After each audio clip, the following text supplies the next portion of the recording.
Bonjour à toutes et à tous, ravi de vous retrouver pour À la Une. Tout de suite, les titres de ce vendredi 22 mars.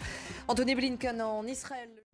Anthony Blinken poursuit sa tournée au Moyen-Orient. Le secrétaire d'État américain est aujourd'hui en Israël. Il espère convaincre Benyamin Netanyahou, le Premier ministre israélien, de ne pas lancer une offensive sur Rafah dans la bande de Gaza.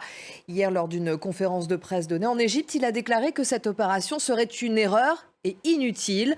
Selon lui, un accord de trêve est toujours possible entre le Hamas et Israël. Jules Boiteau.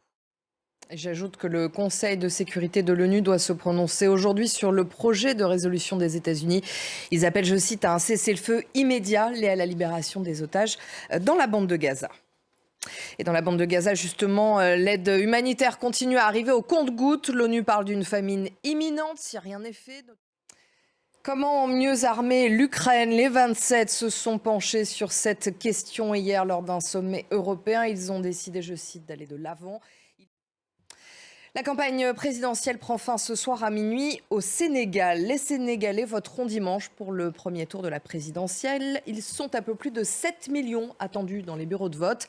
Qui succédera à Macky Sall? 17 candidats sont en lice. Avec ce scrutin, les Sénégalais espèrent enfin tourner la page d'une crise politique qui a secoué le pays ces dernières semaines. Serine B et Léo Péchard.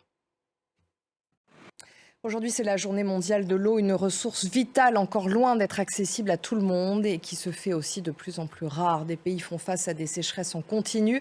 C'est le cas de l'Espagne et plus précisément de la Catalogne. En 2023, les restrictions d'eau dans la région ont été de 50% pour tous les agriculteurs, 80% cette année et l'état d'urgence sécheresse a été déclaré dès février. Voilà le reportage de notre équipe d'élémentaires, Alexandra Renard, Valérie Decamp et Jonathan Walsh. Le site d'action est lancé. 3 jours de mobilisation médiatique pour... Voilà, tout de suite, c'est la revue de presse avec Julien Cheida. Bonjour Julien. Bonjour Pauline. Washington cherche à obtenir un cessez-le-feu à Gaza au Conseil de sécurité de l'ONU et ne cache plus son exaspération vis-à-vis de l'État hébreu. Oui, Joe Biden augmente la pression sur Israël.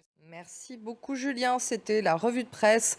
Merci de votre fidélité, l'information continue sur France 24.